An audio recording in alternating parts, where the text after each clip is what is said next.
দর্শক এই মুহূর্তে যুক্ত আছি রাজধানীর জাতীয় প্রেস ক্লাবের সামনে থেকে। আপনাদেরকে যদি একটু জানাতে চাই যে আজ দুপুর 2টায় প্রতিবন্ধী যে শিক্ষকরা রয়েছেন, প্রতিবন্ধী বিদ্যালয়ের যে শিক্ষকরা রয়েছেন, তাদের কর্মসূচি ছিল সচিবালয় ঘেরাও কর্মসূচি ছিল। পরবর্তীতে তারা সেটি চেঞ্জ করে তারা যমুনা অভিমুখে যমুনা ঘেরাওর কর্মসূচি দেয় এবং তারা কিন্তু আমরা দেখেছি যে পল্টন হয়ে কিন্তু একটি মিছিল নিয়ে কিন্তু তারা যমুনা অভিমুখের দিকে যাচ্ছিলেন। ঠিক সেই সময় কিন্তু আমরা এখানে দেখতে পাচ্ছি পুলিশি ব্যারিকেডে কিন্তু তারা এই মুহূর্তে কিন্তু জাতীয় প্রেস ক্লাবের সামনে কিন্তু তারা অবস্থান নিয়েছেন এবং তারা কিন্তু বিভিন্ন ধরনের স্লোগান দিচ্ছেন যে তাদের যে দাবি আসলে যে এমপিওভুক্তকরণ, সেই করণের দাবিতে কিন্তু তারা এখানে বিভিন্ন স্লোগান দিচ্ছেন এবং আমরা দেখতে পাচ্ছি এখানে আইন শৃঙ্খলা বাহিনীর যে সদস্যরা রয়েছেন তারাও কিন্তু এখানে উপস্থিত রয়েছেন এবং তারা কিন্তু তাদেরকে ব্যারিকেড দিয়েছেন এবং আপনারা দেখতে পাচ্ছেন প্রতিবন্ধী বিদ্যালয়ের যে শিক্ষকরা রয়েছেন এবং আইন শৃঙ্খলা বাহিনী কিন্তু মুখোমুখি অবস্থানে রয়েছেন এবং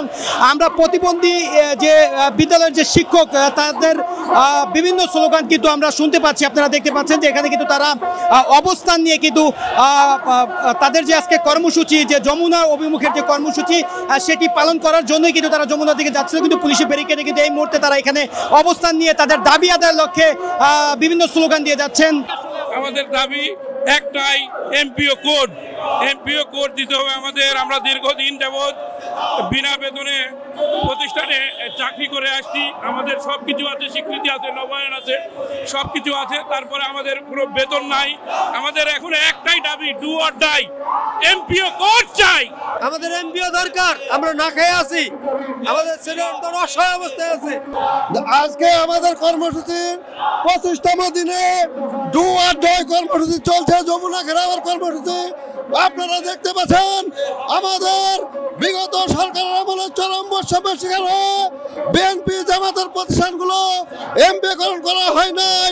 36 জুলাইয়ের পরে আমরা ভেবেছিলাম এই সরকার ক্ষমতায় আসার পরে আমাদের এমপিও আমরা ন্যায্য অধিকার পাবো, কিন্তু কি দেখলাম, এই সরকার আমাদের সাথে প্রতারণা করে একের পর এক সময় ক্ষেপণ করেছে, যে কারণে আমাদের সমন্বয়ক বিন্দু বাধ্য হয়ে এই চলতি মাসে 2 তারিখে লাগাতার অবস্থান কর্মসূচি ঘোষণা করেছে। এই কর্মসূচির আজকে 25তম দিন। এই 25তম দিনে অনেক আলাপ আলোচনার মধ্য দিয়েও সরকার আমাদের আশ্বাস দেওয়ার পরেও আমাদের এমপিও বাস্তবায়ন করে নাই, যে কারণে বাধ্য হয়ে আমাদের জাতীয় নেতৃবৃন্দ যমুনা ঘেরাও কর্মসূচি দিয়েছে এবং এই কর্মসূচির মধ্য দিয়ে আমরা আশা করছি যে আমরা সফল হব।